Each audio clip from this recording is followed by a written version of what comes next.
বিসমিল্লাহির রহমানির রহিম ওয়াল ফাজর ওয়ালায়ালিন আশর ওয়াশ-শাফঈ ওয়াল ওয়াতর ওয়া আন আব্দুল ইবনে কুরতিন আনি নবী সাল্লাল্লাহু আলাইহি ওয়াসাল্লাম قال قال رسول الله صلى الله عليه وسلم إن أعظم الأيام عند الله تبارك وتعالى يوم النهار ثم يوم القر رواه ابن حبان وأبو داود وخزيمة وسنن الكبرى للنسائي وصححه الألباني وقال هذا حديث حسن صحيح। প্রশংসা মাত্র আল্লাহ সুবহানাহু ওয়া তাআলার, যিনি বিশ্ব জগতের একমাত্র মালিক, যিনি আমাদেরকে তার অনুগ্রহে বাঁচিয়ে রেখেছেন, সুস্থ রেখেছেন এবং নিরাপত্তা দিয়ে এই কল্যাণকর মাসে পৌঁছে দিয়েছেন, যেই কল্যাণকর মাসে অনেক বরকত নিহিত। এই মাসগুলোর মধ্যে এমন কিছু সময় আছে যে সময়ের ইবাদতে আল্লাহ সুবহানাহু ওয়া তাআলা যথেষ্ট বরকত রেখেছেন। আমরা সেই সত্তার প্রশংসা করি, আমরা বলি আলহামদুলিল্লাহ। সালাতু ওয়াস সালাম প্রিয় নবী মুহাম্মদুর রাসূলুল্লাহ সাল্লাল্লাহু আলাইহি ওয়াসাল্লামের প্রতি, যার মাধ্যমে আমরা এই কল্যাণকর দিন পেয়েছি। আমরা সেই রাসূলের প্রতি সালাত এবং সালাম পাঠ করি, যার মাধ্যমে বিগত সমস্ত জাতি থেকে আমাদেরকে সম্মানিত করা হয়েছে, যার মাধ্যমে কিয়ামতের মাঠে আমাদেরকে শাফাতের অধিকারী করা হয়েছে, যার শাফাতের মাধ্যমে অসংখ্য মুসলিম জাহান্নাম থেকে মুক্তিও পাবে। আমরা বলি আল্লাহুম্মা সাল্লি ওয়া সাল্লিম ওয়া বারিক আলা নবিয়িকা মুহাম্মদ।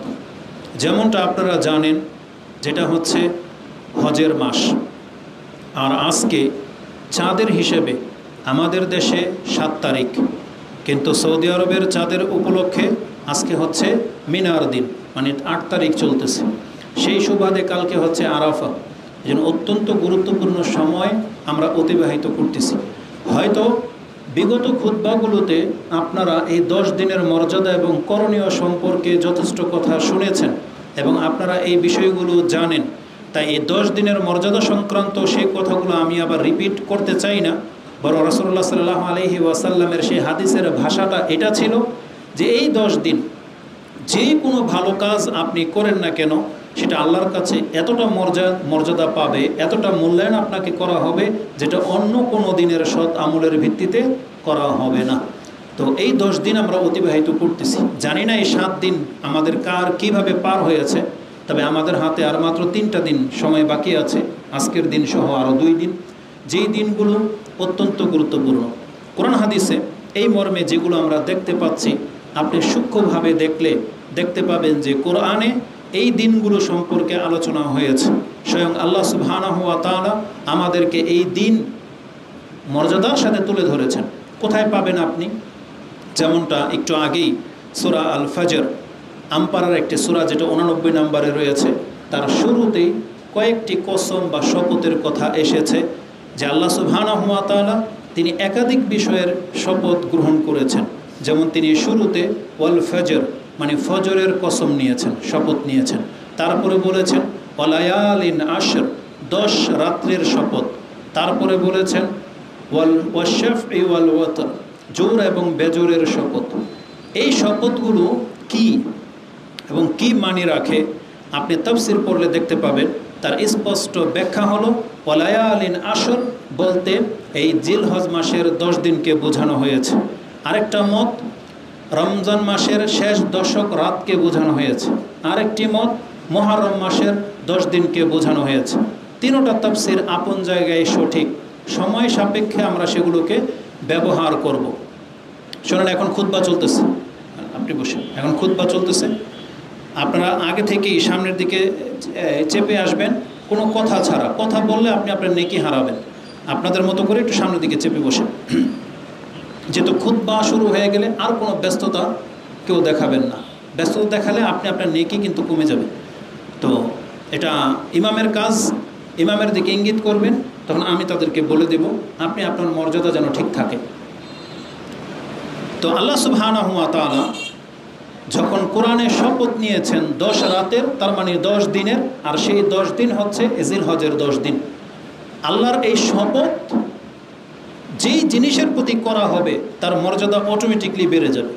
আর বরং আল্লাহ সুবহানাহু ওয়া তাআলা ওই বিষয়েরই শপথ গ্রহণ করে থাকেন যেগুলোর মর্যাদা আমাদের কাছে তিনি তুলে ধরতে চেয়েছেন, বা যেগুলো বিস্ময়কর বিষয়, যেগুলো আল্লাহর নিদর্শন, যেগুলোকে মূল্যায়ন করতে হবে। তো তার মানে এই 10 দিন আমাদের কাছে মর্যাদাকর বিষয়, এবং এগুলো আল্লাহ সুবহানাহু ওয়া তাআলার কাছে অনেক বড় বিষয়। অপর জায়গায় আল্লাহ এটাকে শায়ের বলেছেন, নিদর্শন। আল্লাহ সুবহানাহু ওয়া তাআলাকে চেনার, আল্লাহকে মানার, এগুলো হচ্ছে নিদর্শন। কারণ এগুলো হচ্ছে ইসলামের ভিত্তি। এই ইসলামের এই রূপগুলো আমরা যদি পালন না করি তাহলে ইসলাম আমাদের কাছ থেকে হারাবে, ইসলামের আপন রূপ হারিয়ে যাবে। আর এই আনুষ্ঠানিকতাগুলোকে আমরা যত বেশি প্রাধান্য দেব তত বেশি ইসলাম পালিত হয় বলে এটা ফুটে উঠবে। এই জন্য আল্লাহ সুবহানাহু ওয়া তাআলার এই নিদর্শনগুলোকে মূল্যায়ন করতে শিখেন। একটা সূক্ষ্ম কথা এটাও বলে দিই, আমরা তো মুসলিম, কিন্তু মক্কার লোকেরাও নিজেদেরকে মুসলিম দাবি করত, কিন্তু আমরা তাদেরকে মুশরিক হিসেবে জানি। তারাও আল্লাহ সুবহানাহু ওয়া তাআলার কিছু কিছু বিষয়কে এতটা গুরুত্বের সাথে পালন করত যেটা আমরা বর্তমানে মুসলিম হয়েও হয়তো আমরা অতটা গুরুত্ব দিই না। সেই তুলনায় তারা আমাদের চেয়ে অনেক বেটার ছিল। তাদেরকে মুশরিক বলেন, পুতুল পূজারী বলেন, জাহেল বলেন, যাই বলেন, কিন্তু তাদের মধ্যেও আল্লাহর ভয় এমন কিছু কিছু পর্যায়ে এমন ছিল যেখানে আমাদের ভয় নেই। তারা কিন্তু এই হারাম মাসগুলোতে অপরাধ করতো না, তারা ভয় পেত। কারণ এটা হচ্ছে হারাম মাস, এক তো হজের মাস, উপরন্ত এটা হচ্ছে হারাম মাস। তারা এই মাসগুলোকে অনেক বেশি গুরুত্বের সাথে নিত। লুটতারাজ বন্ধ করে দিত, খুনাখুনি বন্ধ করে দিত, প্রকাশ্যে পাপ করা তারা থামিয়ে দিত এই হারাম মাসগুলোতে। কিন্তু আমরা মুসলিমরা অনেকে জানিনি না যে হারাম মাস বলতে কি বোঝায়, হারাম মাসে কি করতে হবে কি করতে হবে না, এটা অনেকে জানিই না। এই জন্য বারবার আমাদেরকে সে বক্তব্য করে আপনাদেরকে স্মরণ করিয়ে দিতে হয়। আলা কুল্লি হাল, তাহলে এটা হচ্ছে হারাম মাস, এবং উপরন্ত এটা হচ্ছে হজের মাস, যেটা অত্যন্ত গুরুত্বপূর্ণ। আর আল্লাহ নিজে যখন শপথ নিয়েছেন এই 10 দিনের, তার মানে এটাকে আপনাকে গুরুত্বের সাথে নিতেই হবে। তো এই 10 দিনের মধ্যে আরও 2টা দিন হচ্ছে খাস, যেই 2 দিনের সমতুল্য অন্য কোনো দিন আসতে পারবে না। এই জন্য আল্লাহ সুবহানাহু ওয়া তাআলা যখন ওয়ালায়ালিন আশর 10 রাত্রের শপথ বলেছেন, যথেষ্ট ছিল। এই 10 দিনের মধ্যে ইয়মে আরাফা এবং ইয়মুন নাহার এই 2 দিনও শামিল। কিন্তু ইয়মে আরাফা মানে 9 জিলহজ এবং 10 জিলহজ এই 2 দিন এত বেশি গুরুত্বপূর্ণ যে আল্লাহ পৃথকভাবে 10 দিনের শপথ নেওয়ার পরেও আবার খাসভাবে এই 2 দিনেরও শপথ নিয়েছেন। তার পরের আয়াতে কি আছে? ওয়াশফি ওয়াল ওয়াতর, মানে জোর এবং বেজোরের শপথ। এটার তাফসীর পড়েন, দেখবেন এখানে ওলামাদের উক্তি হলো, এখানে জোর বলে দিয়ে 10 জিলহজ কুরবানের দিনকে উদ্দেশ্য করা হয়েছে, আর বেজর বলে 9 জিলহজ ইয়মে আরাফার দিনকে উদ্দেশ্য করা হয়েছে। আর আল্লাহ সুবহানাহু ওয়া তাআলার নীতিতে আপনি দেখতে পাবেন যেটার মর্যাদা বেশি ওটার কথা আল্লাহ আগে বলে থাকেন। এজন্য আরাফার দিনের চেয়ে বেশি মর্যাদাপূর্ণ যেহেতু কুরবানির দিন 10 জিলহজ, এজন্য শপথের ক্ষেত্রে আগে 10 দিনের শপথ আগে করা হয়েছে, তারপরে 9-এর কথা আল্লাহ সুবহানাহু ওয়া তাআলা উল্লেখ করেছেন। এটা হচ্ছে পর্যায়ক্রমে। আরও সূক্ষ্মভাবে ভাবলে আপনি দেখতে পাবেন আল্লাহ সুবহানাহু ওয়া তাআলা এখানে ফজরের ওয়াক্তের কসম করেছেন। তার মানে ঈদের দিনের আনুষ্ঠানিকতার চাইতে ফজরের ওয়াক্তের মূল্য সব থেকে বেশি। এই জন্য আল্লাহ আগে ফজর বলেছেন। এই জন্য যাদের ফজর ছুটে যায়, যারা ওই দিন ফজর পড়বেন না, আপনার কুরবানি করা আল্লাহর কাছে কোনো মানি রাখে না। যার ফরজ ছুটে যাবে তারপর নফল নিয়ে সে টানাটানি করবে, এই ব্যস্ততা আল্লাহ পছন্দ করে না। আরাফার সিয়াম নিয়ে আপনার মাতামাতি, কিন্তু আপনি নামাজ পড়েন না, তাহলে আপনার সব চাইতে বড় জায়গাটাতে আপনার ঘাটতি রয়েছে, আপনি নাজাত পাবেন না। এই জন্য আপনি এই আয়াতগুলোকে কীভাবে মূল্যায়ন করবেন? প্রথমে আপনি ফজরের ওয়াক্তকে গুরুত্ব দিবেন। যদি আপনি আল্লাহর নিদর্শনকে মূল্যায়ন করতেই চান, তাহলে যেই জিনিসগুলোতে আল্লাহ কসম নিয়েছেন, যেমন আল ফজর ওয়াল আসর, এই ওয়াক্তগুলোকে যথেষ্ট গুরুত্বের সাথে আপনাকে নিতে হবে। এই জন্য ঈদের দিন বা আজকের ফজর যেন ছুটে না যায়, এটা আপনি মাথায় রাখবেন। এটা আপনার জীবনের শেষ দিন পর্যন্ত এই ওজিফা আপনাকে গ্রহণ করতে হবে যে আমার লাইফ থেকে যেন ফজর ছুটে না যায়। তারপরে আল্লাহ যেই বিষয়গুলোকে তালকিন করেছেন সেটা আমরা মনে প্রাণে পালন করার চেষ্টা করব। তো এই 2 ওয়াক্তকে আল্লাহ সুবহানাহু ওয়া তাআলা পৃথকভাবে শপথ নেয়ার কারণে 10 তারিখ এবং আরাফার দিনের মর্যাদা বেড়ে যাচ্ছে। যে আল্লাহ আরাফার দিনেরও শপথ নিয়েছেন, আবার কুরবানির দিনেরও শপথ নিয়েছেন। এই 2টা দিনের নামের আবার পৃথক পৃথক নাম আছে। যেমন আমরা তো জানি 9 জিলহজ আর 10 জিলহজ, কিন্তু এই 2 দিনের বিশেষ নাম আছে, যেমন সপ্তাহ প্রত্যেকটা দিনের পৃথক একটা নাম আছে, যেমন ইয়ৌমুল জুমা। এই কথাটা শুনলেই যেন আপনার কাছে একটা আলাদাভাবে প্রাধান্য পেয়ে যায়, মর্যাদা ফুটে ওঠে। ঠিক আল্লাহ সুবহানাহু ওয়া তাআলা 9 জিলহজের একটা নাম রেখেছেন এবং 10 জিলহজের একাধিক নাম আছে, তার মধ্যে সেটা পর্যায়ক্রমে আসবে। তো কোরআন থেকে আমরা যেটা পেলাম 9 জিলহজ এবং 10 জিলহজ এই দুইটা দিনের কথা কোরআনে রয়েছে। এবার আসুন আপনাকে দেখাই হাদিসের মধ্যে কি আছে। রাসূলুল্লাহ সাল্লাল্লাহু আলাইহি ওয়াসাল্লাম থেকে 9 জিলহজ মানে ইয়ৌমে আরাফা এই দিন সম্পর্কে একাধিক বর্ণনা তার থেকে যেটা পাওয়া যায়। আয়েশা রাদিয়াল্লাহু তাআলা আনহা থেকে একটা মর্যাদাকর হাদিস রয়েছে যে আন্না রাসূলুল্লাহ সাল্লাল্লাহু আলাইহি ওয়াসাল্লাম قال মা মিন ইয়াউমিন আকসারা আইয়ুতিকাল্লাহু ফীহি আবদাম মিনান নার মি ইয়াউমি আরাফা। রাসূলুল্লাহ সাল্লাল্লাহু আলাইহি ওয়াসাল্লাম বলেন, আল্লাহ সুবহানাহু ওয়া তাআলা আরাফাতের দিনে যত মানুষকে জাহান্নামের আগুন থেকে মুক্ত ঘোষণা করে দেন, পৃথিবীর অন্য কোনো দিনে এত মানুষকে মুক্ত করা হয় না। তার মানে রমজান মাস কিন্তু প্রত্যেক দিনে প্রত্যেক রাতে কিন্তু অসংখ্য মানুষকে জাহান্নাম থেকে মুক্ত করার ঘোষণা করা হয় রমজান মাসে, কিন্তু আরাফার এক দিনে যত মানুষকে ক্ষমা করা হয় জাহান্নাম থেকে, অন্য কোনো দিনে এত মানুষকে ক্ষমা করা হয় না। তো এটা হচ্ছে আরাফার দিনের সবচেয়ে বড় বৈশিষ্ট্য। আরেকটা বৈশিষ্ট্য কি, ওয়াইন্নাহু লা ইয়াদনু সুম্মা ইউবাহি বিহিমুল মালাইকা ফায়াকুল মা আরাদা হাউলাই।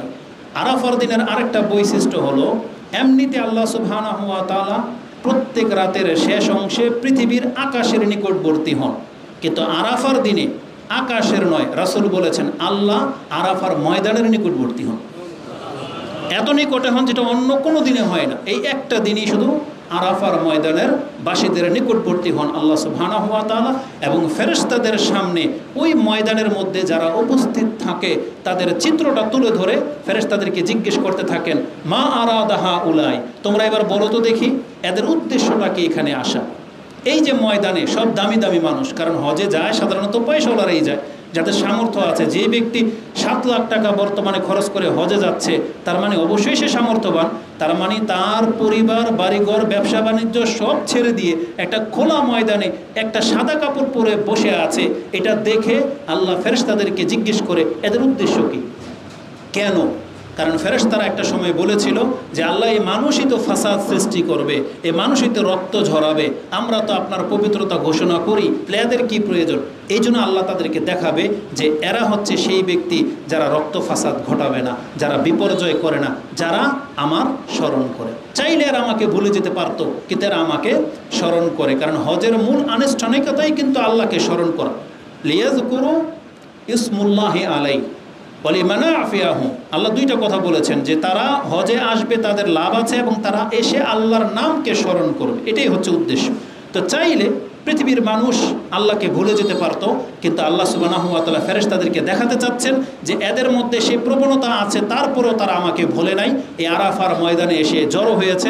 এটা দেখিয়ে দিয়ে আল্লাহ সুবহানাহু ওয়া তাআলা তাদের বরত্বকে তুলে ধরে। এই হাদিসের মধ্যে এই কথাটাই আসছে, যেটা আপনি ইমাম মুসলিম তার 16 নম্বর অধ্যায় কিতাবুল হজ হাদিস নাম্বার হচ্ছে 3179-তে পেয়ে যাবেন। হজের অধ্যায় 79 নম্বর পর্ব ফি ফদলিল হজ, হজের ফজিলতের মধ্যে পেয়ে যাবেন। হাদিস হচ্ছে 3179। তাহলে এই হাদিসের মধ্যে আমরা দুইটা জিনিস পেলাম, যে আল্লাহ সুবহানাহু ওয়া তাআলা আরাফার দিনের মর্যাদায় কি রেখেছেন, অসংখ্য মানুষকে জাহান্নাম থেকে মুক্ত করে দেন এবং আরাফাবাসীর নিকটবর্তী হন এবং আল্লাহ তাদের প্রশংসা করেন। এই গুণগুলো হজে যারা গেছে তারা প্রাপ্ত হবে। এখন আমরা যারা হজে যাইনি, আমরা তো আমাদের ঘর বাড়িতেই বসবাস করব। আমাদের জন্য কি রাখা হয়েছে? রাসূলুল্লাহ সাল্লাল্লাহু আলাইহি ওয়াসাল্লাম আমাদেরকে একটা আমল দিয়েছেন যে যারা হজে যায়নি তাদের জন্য উচিত আরাফার দিনের সিয়াম রাখা, আরাফার দিনের সিয়াম পালন করা। এর ফজিলত কি হবে তাকে জিজ্ঞাসা করা হয়েছে। সুয়েলা আন সাওমি ইয়াউমি আরাফা ফাকাল রাসূলুল্লাহ সাল্লাল্লাহু আলাইহি ওয়াসাল্লাম ইউকাফিরু সানাতাল মাদিয়া ওয়াল বাকিয়া। এই একদিনের সিয়াম রাখার ফলে তারা বিগত 1 বছর এবং আগামী 1 বছরের পাপকে আল্লাহ মাফ করে দিবেন। এই হাদিসের বর্ণনাকারী হচ্ছেন আবি কাতাদা আল আনসারী। তিনি বলেন কালা রাসূলুল্লাহ সাল্লাল্লাহু আলাইহি ওয়াসাল্লাম সিয়ামু ইয়াউমি আরাফা আহতাসিবু আলাল্লাহ, আমি আল্লাহর কাছে আশা করি আইয়ু কাফিরা সানাতাল্লাতি কাবলা ওয়া সানাতাল্লাতি বাদা, আমি আল্লাহর কাছে আশা করি একদিনের সিয়াম রাখলে আল্লাহ তোমার অতীতের 1 বছর এবং আগামী 1 বছরের পাপকে আল্লাহ মাফ করে দিবেন। ইউকাফিরা মানে কাফারা হয়ে যাবে। এটা ইমাম মুসলিমের ভাষা, যেটা আপনি সিয়ামের অধ্যায় 26, 36 এবং 26, 37 নম্বর হাদিসে পেয়ে যাবেন। তাহলে সংক্ষিপ্ত পরিসরে আমরা আরাফার দিনের বৈশিষ্ট্য জানলাম এবং ফজিলত জানলাম। সেটা কি?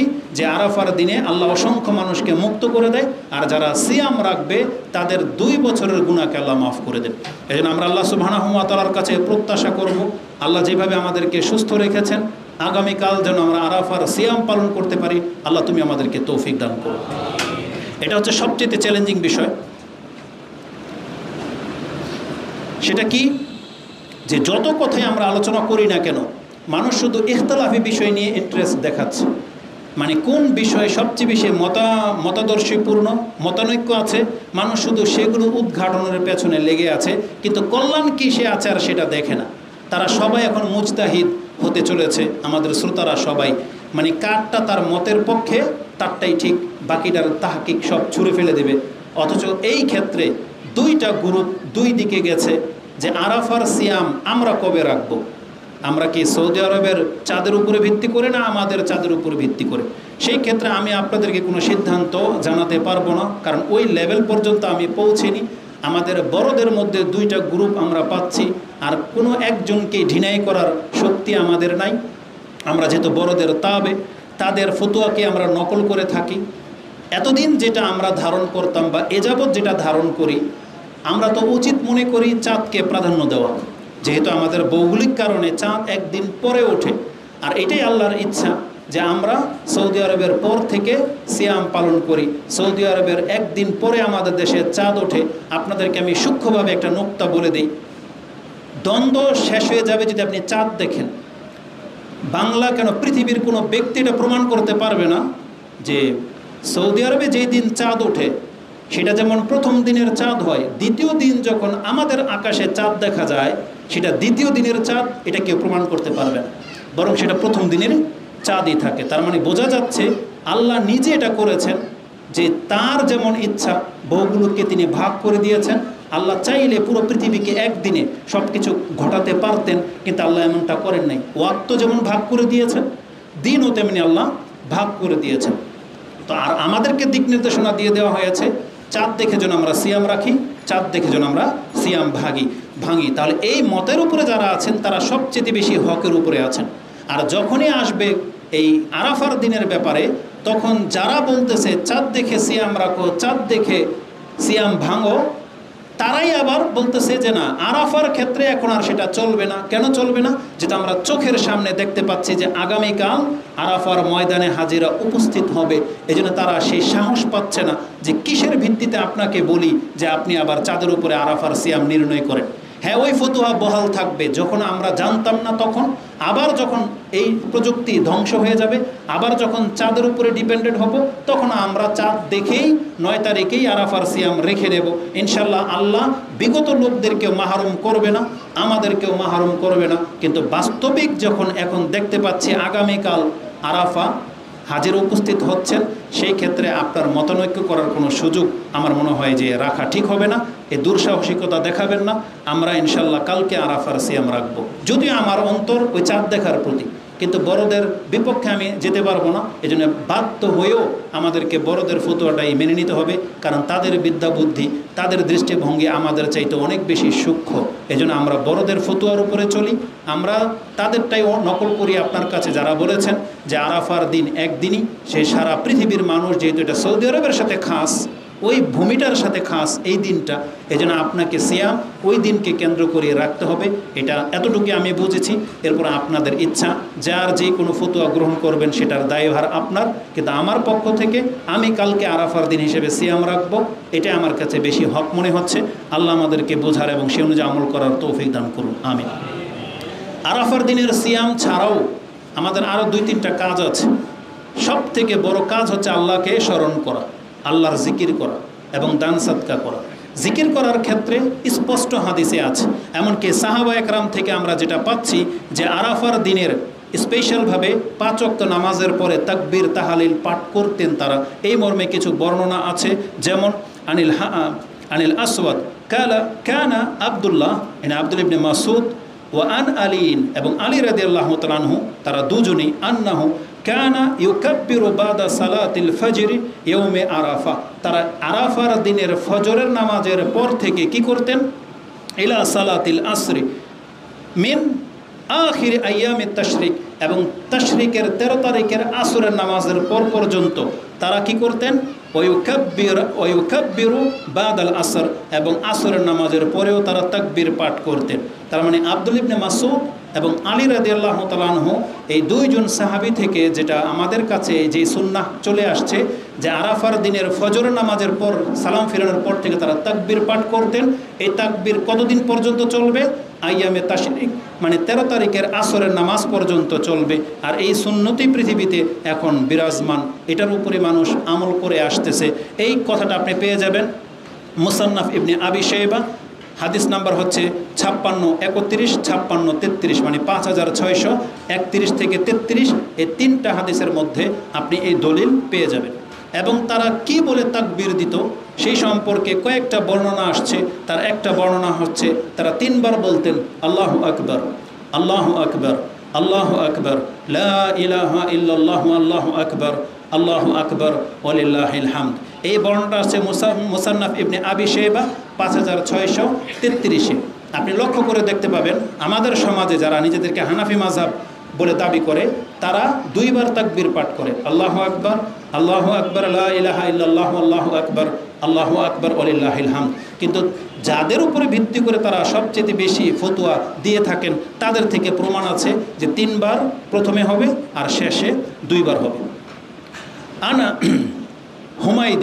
হুমায়দ বলতেছেন আন্নাল হাসান, হাসান ইবনে বসরি কানা ইউকাব্বিরু আল্লাহু আকবার, আল্লাহু আকবার সালাসান, 3 বার বলতেন। হাসান আল বসরি রাহিমাহুল্লাহ 3 বার বলতেন, সালাসা মাররাতিন। এটাও মুসান্নাফ ইবনে আবি শাইবাতে 56-54-তে রয়েছে। তো আমরা এটাই প্রাধান্যযোগ্য হিসেবে ধরি যে আমরা কিভাবে তাকবীর পাঠ করব? আল্লাহু আকবার, আল্লাহু আকবার, আল্লাহু আকবার, লা ইলাহা ইল্লাল্লাহু, আল্লাহু আকবার, আল্লাহু আকবার ওয়ালিল্লাহিল হামদ। এটা কখন থেকে? আগামীকাল ফজরের নামাজের পর থেকে। নামাজের সালাম ফিরানোর পরে 1 বার 2 বার যতবারই করেন না কেন, আর সারাদিন যখন তখন। তবে এই ক্ষেত্রে আমি একটা নুকতা আপনাদেরকে বলে দিই, এই হাদিস কিন্তু রাসূলের না, এই আমলটা কার? সাহাবীদের। তো সেই জন্য আমরা আমল করি। কিন্তু আমাদের সমাজের হুজুররা বা মসজিদগুলোতে এই তাকবীরকে এমনভাবে আপনাকে পেশ করিয়ে দেবে মনে হচ্ছে যেমন ফরজ, মনে হচ্ছে যেমন ফরজ। তারা মাইকিং করবে, মা বোনরা আপনার নামাজের পরে তাকবীর পাঠ করেন, অন্তত 1 বার বলা ওয়াজিব, তারা এইভাবে পর্যন্ত বলে, অথচ যেটা রাসূল থেকে প্রমাণিত নাই, সাহাবা কেরামদের থেকে প্রমাণিত আছে। আমরা বলি না আপনি ছেড়ে দেবেন, কিন্তু ওটাকে এমনভাবে ফতোয়া জারি করা হয় মনে হচ্ছে যে আকাশ ভেঙে পড়বে যদি ছুটে যায়। না, এমন কোনো বিষয় না। এটা বড়জোর আমরা সুন্নাহ হিসেবে নিতে পারি, যদিও এটা সুন্নাহ রাসূলের নয়। তবে সাহাবা একরামদের যেহেতু তারা হয়তো রাসূল সাল্লাল্লাহু কাছ থেকে এটা জেনেছেন বা শিখেছেন, এটা আমরা দাবি করতে পারি। কিন্তু রাসূল থেকে কেউ প্রমাণ করতে দেখাতে পারবে না যে রাসূল এটা করতেন, বরং এটা সাহাবীদের আমল। আলা কুল্লি হাল, আরাফার দিনের আরেকটা কাজ হলো দোয়া করা।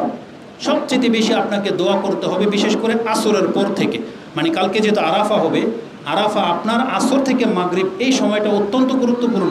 ওই সময় দোয়া কবুল হওয়ারও গ্যারান্টি রয়েছে। যেমন আজকের দিনেও আসর থেকে মাগরিব পর্যন্ত দোয়া কবুল হওয়ার গ্যারান্টি রয়েছে। সবচেয়ে বেশি দোয়া করবেন, কারণ রাসূল বলেছেন খায়রু দোয়া দোয়া ইয়াউমি আরাফা, সবচেয়ে উত্তম দোয়া হলো যেই দোয়াটা ইয়া আরাফার দিনে করা হয়। আর রাসূল বলেছেন ওয়া খায়রু মা কুলতু ওয়ান নাবিয়ুনা মিন বাদি বা ক্বাবলু, আমি এবং আমার পূর্বে যত নবীরা যেই উত্তম দোয়াটি তারা করতেন সেটা কি ছিল? লা ইলাহা ইল্লাল্লাহু ওয়াহদাহু লা শারীকা লাহু লাহুল মুলকু ওয়া লাহুল হামদু ওয়া হুয়া আলা কুল্লি শাইইন কাদির। এটা আপনি সবচেয়ে বেশি পড়বেন কালকে, সবচেয়ে বেশি। কারণ রাসূল বলেছেন যেটা আমি এবং আমার পূর্বের সমস্ত নবীরা বলতো সেই উত্তম দোয়াটা কি? এটা। এই হাদিস আপনি ইমাম তিরমিজিতে পেয়ে যাবেন, দোয়ার অধ্যায় হাদিস 3585, 3585 নম্বরে আপনি হাদিসটা পেয়ে যাবেন। মুয়াত্তা মালিকেও হাদিসটা রয়েছে হাসান সনদে। তো বিশেষ করে এটাই হচ্ছে আমাদের কাজ। কালকে আমরা সিয়াম রাখবো, অধিক মাত্রায় জিকির করব এবং দোয়াতে লা ইলাহা ইল্লাল্লাহু ওয়াহদাহু লা শারীকা লাহু লাহুল মুলকু ওয়া লাহুল হামদু ওয়া হুয়া আলা কুল্লি শাইইন কাদির, এটাকে প্রাধান্য দেব। এবং আরেকটা দোয়া প্রাধান্য পাবে, সেটা হচ্ছে রব্বানা আতিনা ফিদ দুনিয়া হাসানা ওয়া ফিল আখিরাতি হাসানা ওয়া কিনা আযাবান নার। এটা আপনি প্রাধান্য দেবেন, কারণ এটাও হজে রাসূলুল্লাহ সাল্লাল্লাহু আলাইহি ওয়াসাল্লাম সব থেকে বেশি করতেন। আর যেহেতু হজের সময়টা চলতেছে, এটাও আপনি আরাফার দিনে করতে পারেন। তো এটা ছিল আরাফা সংক্রান্ত বিষয়। আমি আশা করি এই সম্পর্কে আর তেমন কিছু বলার নাই। দ্বিতীয়ত আসেন তারপরের দিন 10 তারিখ, যেহেতু অনেকগুলো কথা বলতে হবে, যেহেতু আমাদের হাতে অনেকগুলো কাজ, কারণ ঈদের দিন যে খুতবা হবে ওটা হবে অন্য বিষয়, আর তার আগে আপনাকে ঈদের দিনের আদবগুলো জানতে হবে। তাহলে সর্বপ্রথম আপনাকে জানতে হবে ঈদের দিনের মর্যাদা কী। রাসূলুল্লাহ সাল্লাল্লাহু আলাইহি ওয়াসাল্লাম তিনি একদিন ঈদের দিনের মর্যাদা তুলে ধরতে গিয়ে, এটা ফয়দা আপনার আর আমার, কারণ ঈদের দিনের মর্যাদায় যে জানবে সে নিজের মর্যাদা জানবে। বিদায় হজের ভাষণের দিনই 10 তারিখে রাসূলুল্লাহ সাল্লাল্লাহু আলাইহি ওয়াসাল্লাম খুতবায় বলেছিলেন, আইয়ু ইয়াউমিন হাযা, আজকে কোন দিন, আইয়ু শাহরিকুম হাযা, এটা কোন মাস, আইয়ু বালাদিকুম হাযা, এটা কোন শহর। সাহাবা একরামরা ভেবেছিলেন নতুন কোনো কিছু নাজিল হবে, বলছে আল্লাহু ওয়া রাসূলুহু আলাম। তখন রাসূল বলেছিলেন, আলাইসা ইয়াউমুন নাহার, এটা কি কুরবানির দিন নয়? বলছে বালা ইয়া রাসূলুল্লাহ। তখন রাসূল বলছেন, ইন্না দিমাআকুম ওয়া আমওয়ালুকুম ও কালা আরাদাকুম। তিনি 3টা কথা বলেছিলেন, নিশ্চয়ই তোমাদের একে অপরের রক্ত, একে অপরের সম্পদ, একে অপরের সম্মান, হারামুন আলাইকুম, তোমাদের একে অন্যের উপরে হারাম, কা হুরমাতি ইয়াউমিকুম হাযা ওয়া ফি শাহরিকুম হাযা ওয়া ফি বালাদিকুম হাযা। এই মক্কা নগরী যতটা সম্মানিত পবিত্র, আজকের দিন যতটা পবিত্র, মানে কুরবানির দিন, এই মাস জিলহজ মাস যতটা পবিত্র, তোমাদের একে অপরের রক্ত, সম্মান, অর্থ ওইভাবে পবিত্র, ওইভাবে একে অপরের প্রতি হারাম। কিন্তু মুসলিমরা এটা রক্ষা করে না, বরং মুসলিমরা আজকে মুসলিমদের মান সম্মান সবচেয়ে বেশি নষ্ট করে। মুসলিমরা মুসলিমের সম্পত্তিকে বাতিলভাবে গ্রহণ করে, মুসলিমরাই মুসলিমের মানহানি করে, মুসলিমরাই মুসলিমের রক্ত সবচেয়ে বেশি ঝরায়। এটা বর্তমান প্রেক্ষাপটে, অথচ রাসূল আজ থেকে 1400 বছর আগে বলে দিয়ে গিয়েছিলেন মক্কা নগরী যেমন হারাম, একজন মুসলিমের রক্ত এরকম হারাম। কিন্তু আমরা সামান্য কিছু স্বার্থে মুসলিমের গায়ে আঘাত করে ফেলি, মুসলিমকে গালি দেই, মুসলিমের নামে গীবত করি, বদদোয়া করি, মুসলিমের অর্থ সম্পত্তি বাতিল কোনোভাবে খেতে পারলেই হলো, আমরা সেই পন্থা অবলম্বন করি। এটা মোটেও উচিত ছিল না, যেহেতু মুসলিম ইসলামের মতোই সম্মানিত। তা আজকের এই কুরবানির দিন যতটা সম্মানিত, একজন মুসলিম ততটা সম্মানিত। এই জন্য এই দিনের সম্মান আপনাকে জানতে হবে। কি এই দিনের সম্মান? রাসূলুল্লাহ সাল্লাল্লাহু আলাইহি ওয়াসাল্লাম তিনি বলেছিলেন, ওই হাদিসগুলো যেটা আমি বললাম একটু আগে, এটা বুখারিতে, আবু দাউদে আছে 1945, ইবনে মাজাতে আছে 3085, বুখারিতে আছে 3178, মুসলিমে 3178 হচ্ছে মুসলিমে, বুখারিতে রয়েছে 1742, ওটাতে আপনারা পেয়ে যাবেন। তো রাসূলুল্লাহ সাল্লাল্লাহু আলাইহি ওয়াসাল্লাম ইয়াউমুন নাহার, কুরবানির দিনের সম্পর্কে অনেক কথা বলেছেন।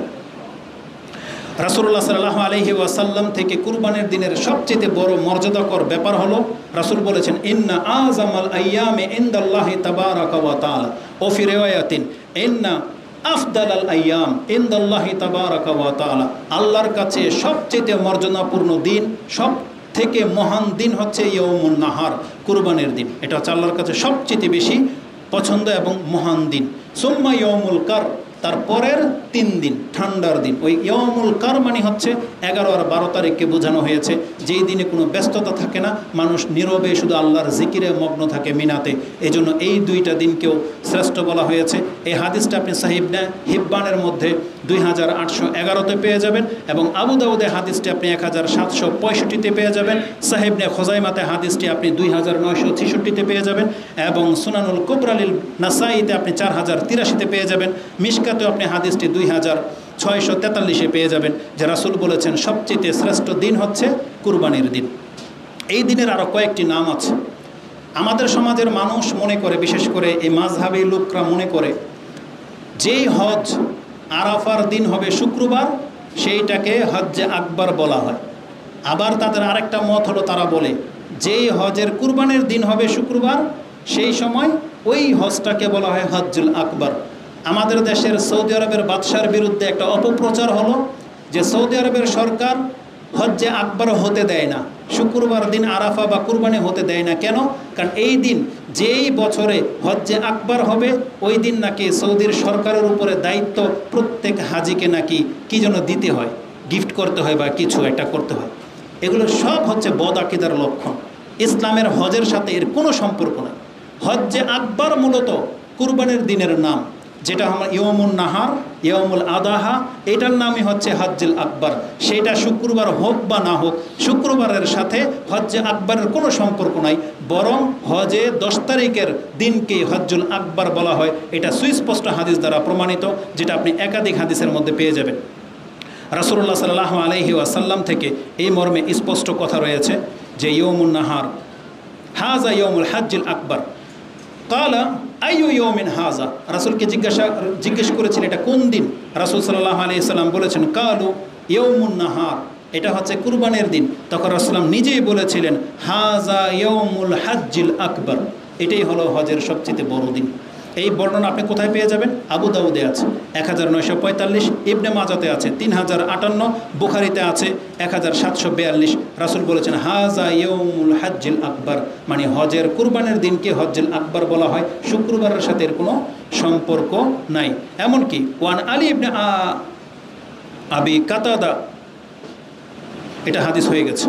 তো যেটা বললাম হাজা ইয়মুল হজ্জুল আকবর, এটা 3-4টা বর্ণনা থেকে পাওয়া যাবে। আলী রাদিয়াল্লাহু তাআলা আনহু তিনি নিজেই ব্যাখ্যা করতেছেন, তিনি বলেন ইয়মুল হজ্জুল আকবর ইয়মুন নাহার। আলী রাদিয়াল্লাহু তাআলা আনহু বলেন যে হজে আকবর বলা হয় ওই দিনটাকে যেই দিন মানুষ কুরবানি করে থাকে।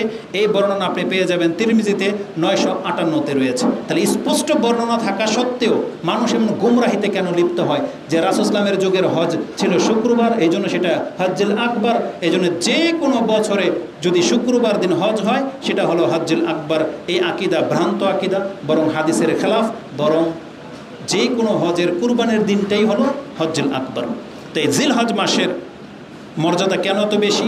কারণ এই দিনে আল্লাহকে সন্তুষ্ট করার মতো যত ত্যাগ তিতিক্ষা মুসলিমরা করে থাকে সেটা পৃথিবীর অন্য কোনো দিনে সেটা করা হয় না। আপনি শুধু আপনার আমার এলাকার গ্রামের কিছু পশু দেখতে পান, কিন্তু পুরো পৃথিবীর মুসলিমদের চিত্রটাকে আল্লাহ সুবহানাহু ওয়া তাআলা উপর থেকে দেখতে পান যে কত শত পশু এই দিনে কুরবানি করা হয়, কত শত পশু, কত মেহনত মানুষ এই দিনগুলোতে করে। আর হজের সবচেয়ে বড় আনুষ্ঠানিকতা এই 10 তারিখের দিনই করা হয়। এই জন্য আল্লাহ সুবহানাহু ওয়া তাআলার কাছে এই দিন হচ্ছে সব থেকে বড় এবং মহান দিন। কুরবানির মাসলা মাসাইল সম্পর্কে আমরা তেমন কিছু বলবো না, সবই আপনাদের জানা। শুধু একটু তালকিন করে দিই, যেহেতু আজকের পর থেকে তো আপনারা পশু কেনা শুরু করে দিবেন। পশু কেনার ক্ষেত্রে শুধু আপনি 2টা জিনিস আপনার সামনে রাখবেন। একটা কি জানেন? আপনি কার জন্য করতেছেন এবং কেন, এটা মাথায় রাখবেন। কুরবানিটা কার জন্য? আল্লাহর সন্তুষ্টির জন্য, এটা হচ্ছে উদ্দেশ্য আপনার, মানে আল্লাহর সন্তুষ্টির জন্য আপনি এটা কুরবানি করবেন। কেন করবেন? নেকি নাকি অন্য কোনো উদ্দেশ্য?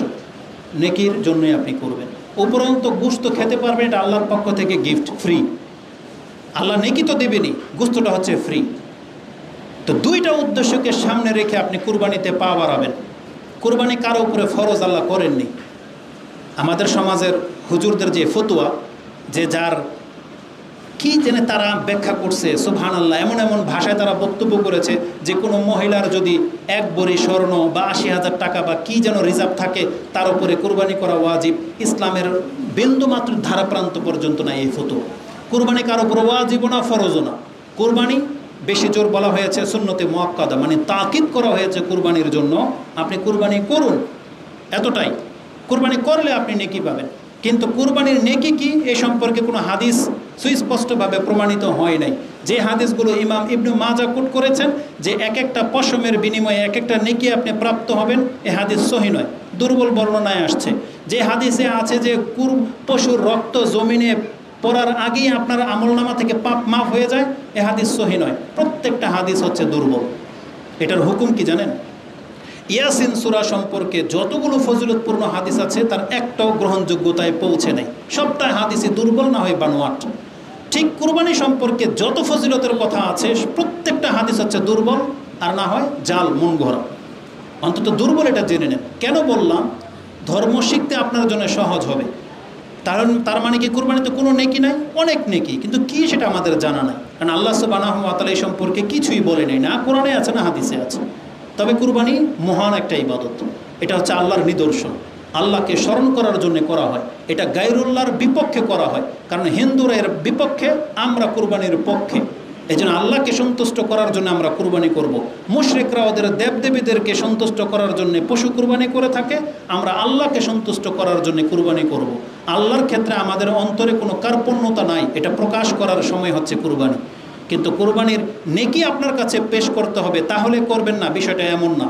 কুরবানি হচ্ছে একটা শায়ের নিদর্শন, রাসূল করেছেন। জিজ্ঞাসা করা হয়েছিল আব্দুল ইবনে ওমর রাদিয়াল্লাহু তাআলা আনহুমাকে যে কুরবানি কি ফরজ, বলছে দাহান নবী সাল্লাল্লাহু আলাইহি ওয়াসাল্লাম ওয়াল মুসলিমুন, রাসূল কুরবানি করেছেন এবং মুসলিমরা কুরবানি করেছেন। তিনি জবাবটা এইভাবে দিয়েছিলেন।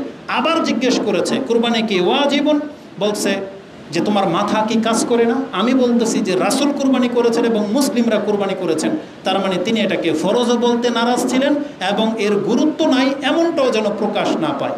এজন্য একজন মুসলিমের জানা থাকা দরকার মুহাম্মদ সাল্লাল্লাহু আলাইহি ওয়াসাল্লাম, যার ঘরে অনেক সময় হয়তো খাদ্য ছিল না, কিন্তু তিনি কোনো বছর কুরবানি ব্যতী ছিলেন না, প্রত্যেক বছর তিনি কুরবানি করতেন। এবং তার সর্বশেষ যখন ক্ষমতা এসেছে, তিনি 100টা উট আল্লাহর রাস্তায় কুরবানি করেছেন একাই। 100টা উট, পৃথিবীতে আজ পর্যন্ত এমন কোনো বাদশার রেকর্ড নাই যে কুরবানিতে 100টা উট কুরবানি করেছে, কিন্তু সেটা মুহাম্মদুর রাসূলুল্লাহ সাল্লাল্লাহু আলাইহি সাল্লাম করে দেখিয়েছেন। তো রাসূলুল্লাহ সাল্লাল্লাহু আলাইহি সাল্লাম সবসময় তিনি তার পরিবারের জন্য একটা বকরি যথেষ্ট মনে করেছেন।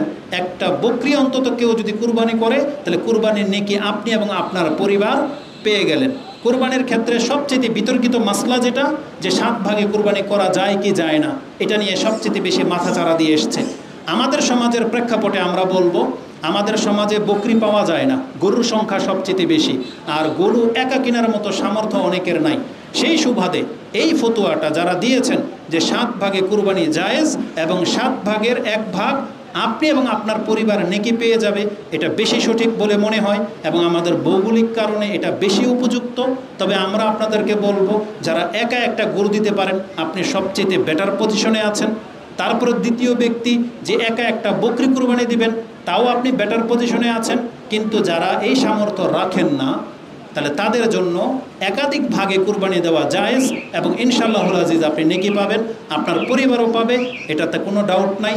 এটাই বিজ্ঞ আলেমদের ফতোয়া, আর আমরা সেটাই গ্রহণ করেছি, ওটাই আপনাদেরকে আমরা জানিয়ে দিচ্ছি।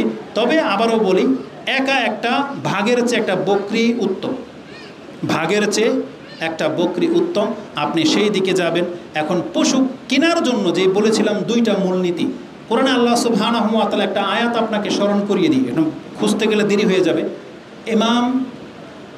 আয়াত বলেছি সূরা আলে ইমরান 3 নম্বর সূরার 92 নম্বর আয়াতটা আপনি দেখেন, তাতে আল্লাহ বলেছেন লান তানালুল বিররা হাত্তা তুনফিকু মিম্মা তুহিব্বুন। আল্লাহ বলেছেন তোমরা জান্নাত তো দূরের কথা, জান্নাতের নাগাল পর্যন্ত পৌঁছতে পারবে না যদি তোমরা আল্লাহর রাস্তায় ওই জিনিসটা খরচ না করো যেটা তোমরা নিজের জন্যই পছন্দ করো। তার মানে আল্লাহ বলেছেন, বান্দা তুমি তোমার পছন্দনীয় জিনিসটা যদি আমার জন্য কুরবানি করতে পারো, তাহলে আমি আল্লাহ তোমার জন্য জান্নাতকে প্রস্তুত করে রেখেছি। তার মানে জান্নাত পেতে হলে আপনার মনের বিপক্ষে গিয়ে কাজটা করতে হবে। সেটা কি? একটা কুরবানি করতে গেলে অনেকগুলো টাকা লেগে যাবে, একটা অত সুন্দর চমৎকার একটা পশু আপনাকে কুরবানি করতে হবে।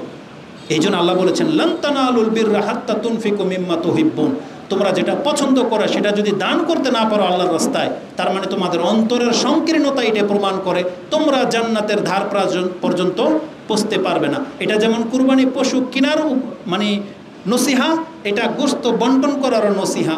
আপনার অন্তর চাইবে না গোস্ত দিতে, বেশি চাইবে না অন্তর, কিন্তু আল্লাহ কি বলেছেন, তোমার অন্তর যেটা চায় এটা যদি দান করতে পারো তাহলে তুমি জান্নাত পৌঁছতে পারবে। এই জন্য কুরবানি করার ক্ষেত্রে, গোস্ত বন্টন করার ক্ষেত্রে আমাদের কোনো মুসলিমের যেন কোনো রকমের সংকীর্ণতা না আসে, সংকীর্ণতা যেন না আসে, এটা আল্লাহ সুবহানাহু ওয়া তাআলা আমাদেরকে শিক্ষা দিতে চেয়েছেন।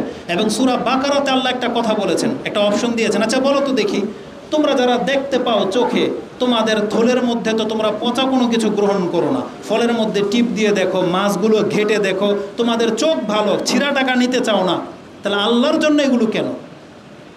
আল্লাহ তো আরও চক্ষুমান, বোঝেন আল্লাহ কি বলেছেন, যে তোমার চোখ ভালো থাকলে তুমি ছিঁড়া টাকা নিবা না, তোমার পচা মাছ নেও না, পচা ফল হলে আলাদা করে দাও, কিন্তু আল্লাহকে দেওয়ার সময় তুমি এটা ভুলে কেন যাও?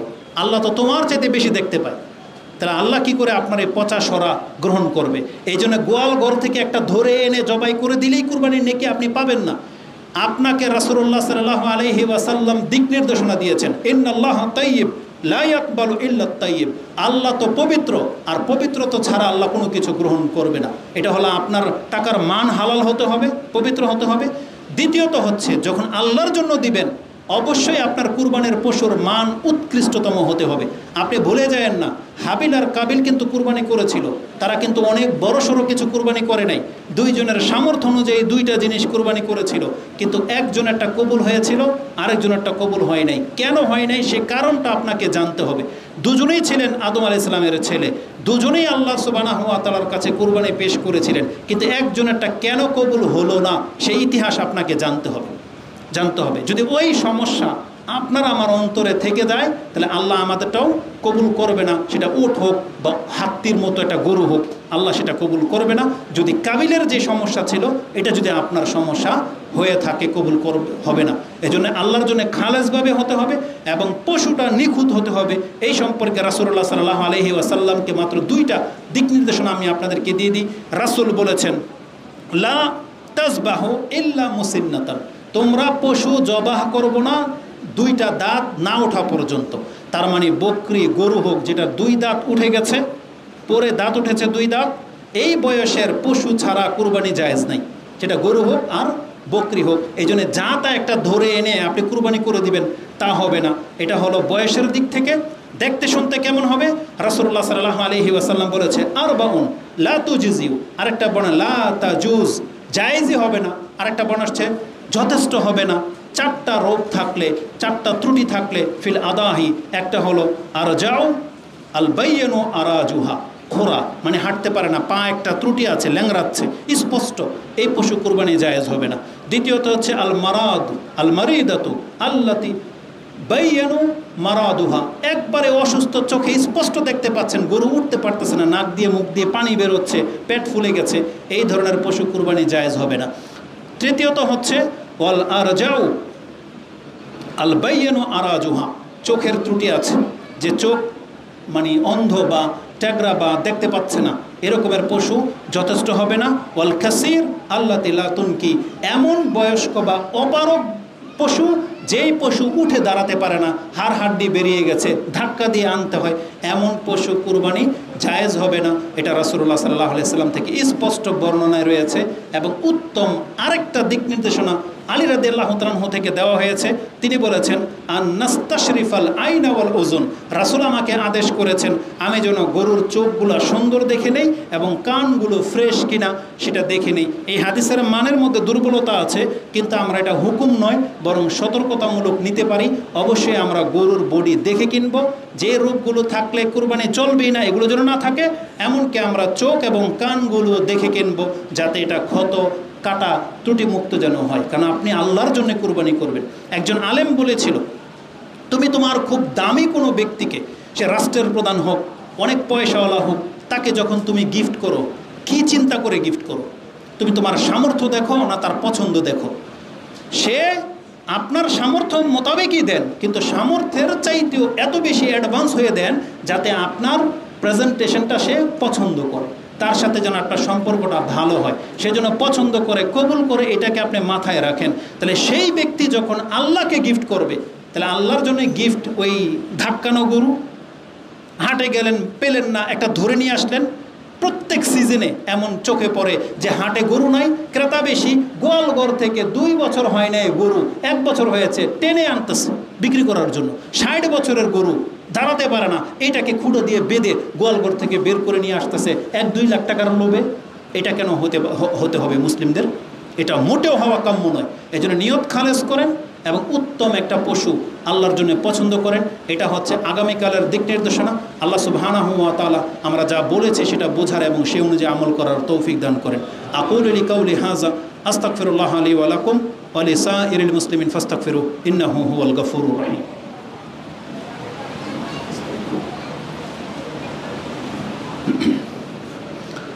আলহামদুলিল্লাহ, আসসালাতু ওয়াসসালামু আলা রাসূলিল্লাহ, আম্মা বাদ। প্রশংসা মাত্র আল্লাহ সুবহানাহু ওয়া তাআলার, যিনি আমাদেরকে তার জমিনে স্থলাভিষিক্ত হওয়ার তৌফিক দিয়েছেন। এমন এমন জায়গায় আল্লাহ সুবহানাহু ওয়া তাআলা আমাদেরকে দাঁড়ানোর, তার ইবাদত করার, মসজিদ নির্মাণ করার তৌফিক দিয়েছেন, যেটা হয়তো আমাদের সাধ্যের বাইরে ছিল, কিন্তু আল্লাহর অনুগ্রহে আল্লাহ সুবহানাহু ওয়া তাআলা তার কৃপায় এটা করার তৌফিক দিয়েছেন।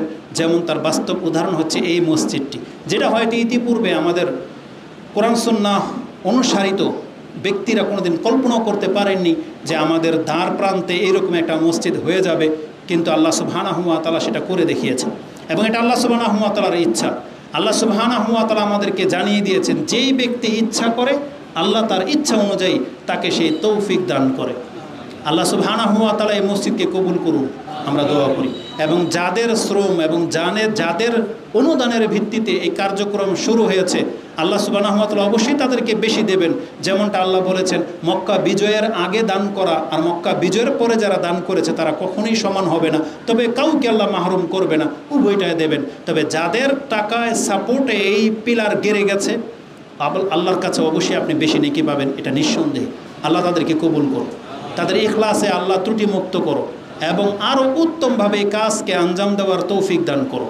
যেমনটা আপনারা জানেন, তা আমি আমার নীতি থেকে বলি, দান তো সবাই করে, আপনারাও করেন, বিভিন্ন বড় বড় জায়গায় দান করেন। তবে জেনে নেন, দানের কিছু ক্যাটাগরি আছে। রাসূলুল্লাহ সাল্লাল্লাহু আলাইহি ওয়াসাল্লাম বলেছেন, দান করতে হবে নিকট থেকে। সবচেয়ে নিকট আত্মীয়দেরকে দান করলে বেশি নেকি, দুইটা নেকি, দানের নেকি, আত্মীয়তার সম্পর্ক রক্ষা করার নেকি, আত্মীয় গরিবদেরকে উঠানোর নেকি।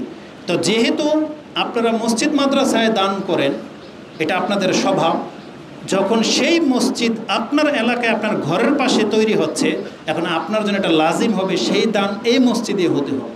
আপনার দূরে ওই মক্কা শরীফে কোরআন পাঠানোর চেয়ে আপনার ওখানে ফরজ দায়িত্ব হয়ে যাবে এটাকে প্রতিষ্ঠিত করা। এটা আমার দৃষ্টিভঙ্গি। অতএব যাদেরকে আল্লাহ সুবহানাহু ওয়া তাআলা এই সম্পদের মালিক বানাচ্ছেন, এটা আপনাদের দায়িত্ব। আমাদের দায়িত্ব দূর থেকে দোয়া করা, মাঝে মাঝে আপনাদেরকে সময় দেওয়া, কিন্তু এটাকে প্রতিষ্ঠিত করা এটা আপনাদের দায়িত্ব, এটাকে হেফাজত করা আপনাদের দায়িত্ব এবং এটার পেছনে সময় বেঁধে দেওয়া, সময় ব্যয় করা, সাপোর্ট করা, এটা আপনাদের দায়িত্ব। আল্লাহ সুবহানাহু ওয়া তাআলা আপনাদেরকে কবুল করুন। এবং যার যেই সোর্স থেকে, অনেকে আছে আপনি দিতে পারেন না, কিন্তু আপনার কোনো আত্মীয় আপনি জানেন যে তারা দান করে থাকে, এই মেসেজটা তার কাছে পৌঁছে দেবেন যে আমাদের মুন্সিগঞ্জে পূর্ব আলাদি অমুক জায়গায় একটা মসজিদ হচ্ছে, এটা আমি চোখে দেখা, এখানে দান করেন। এটা আমাদের সাজেস্ট থাকবে। আল্লাহ সুবহানাহু ওয়া তাআলা আমাদের বার্তাটাকে যেই খান পর্যন্ত পৌঁছানোর, সেখানে যেন আল্লাহ পৌঁছে দেয়, যাতে করে এর মাধ্যমে এই মসজিদটা খুব দ্রুত যেন একটা রূপ নিয়ে দাঁড়াতে পারে। আল্লাহ তুমি কবুল করো এবং আমাদেরকে আল্লাহ ইখলাসের সাথে কাজ করার তৌফিক দান করো। এই সমাজে আমরা যেন ফিতনার কারণ না হয়ে যাই, আল্লাহ তুমি আমাদেরকে হেফাজত করো এবং আমরা কারা এই সমাজের মানুষকে চিনার তৌফিক দান করো। তারা চিনা পর্যন্ত এই সুযোগটা তাদেরকে দাও যে তারা আমাদের কথা শুনুক, বুঝুক, চিনুক, তারপরে তারা সিদ্ধান্ত নিক। তারা আগে যেন কোনো সিদ্ধান্ত না নেয়, কোনো বাজে মন্তব্য যেন না করে। আমরা আল্লাহ সুবহানাহু ওয়া তাআলার দিকে আপনাদেরকে ডাকি, কোরআন সুন্নাহর দিকে ডাকি। এটাই আমাদের প্রকাশ্য দাওয়াত, এটাই আমাদের জ্ঞানের ভিত্তিতে আপনাদেরকে দাওয়াত দিচ্ছি। এখানে কোনো গোলামি আমরা করি না। আল্লাহ সুবহানাহু ওয়া তাআলার এই সম্মানিত দিনগুলোকে রক্ষা করে চলার তৌফিক দান করুন এবং যতগুলো কথা বলেছি আল্লাহ আমাকে এবং আমাদের মুসলিম ভাইদেরকে পালন করার তৌফিক দান করুন। আমাদের যার যতটা পেরেশানি আছে আল্লাহ তুমি দূর করো। আমাদের এই সৎ কাজগুলোকে আল্লাহ তুমি কবুল করো এবং ইসলামকে আগে নিয়ে যাওয়ার জন্য যেই ছাত্রদের দরকার, যেই সৈনিক দরকার, আল্লাহ আমাদের সমাজ থেকে আমাদের যুবকদেরকে সেই সৈনিক হিসেবে তুমি কবুল করো এবং আমাদেরকে ইসলামের পথে ফিরে আসার তৌফিক দান করো। আমাদের পিতামাতাদেরকে আল্লাহ তুমি ক্ষমা করো এবং যে কুরবানির দিন আসতেছে আল্লাহ, মহান দিন, আমরা যেন তোমার সন্তুষ্টির কাজ করতে পারি। আল্লাহ তুমি আমাদেরকে তৌফিক দান করো। সুবহানাকা আল্লাহুম্মা রাব্বানা বিহামদিকা আশহাদু আল্লা ইলাহা ইল্লা আনতা আস্তাগফিরুকা ওয়া আতুবু ইলাইক। আসসালামু আলাইকুম ওয়া রাহমাতুল্লাহি ওয়া বারাকাতুহু।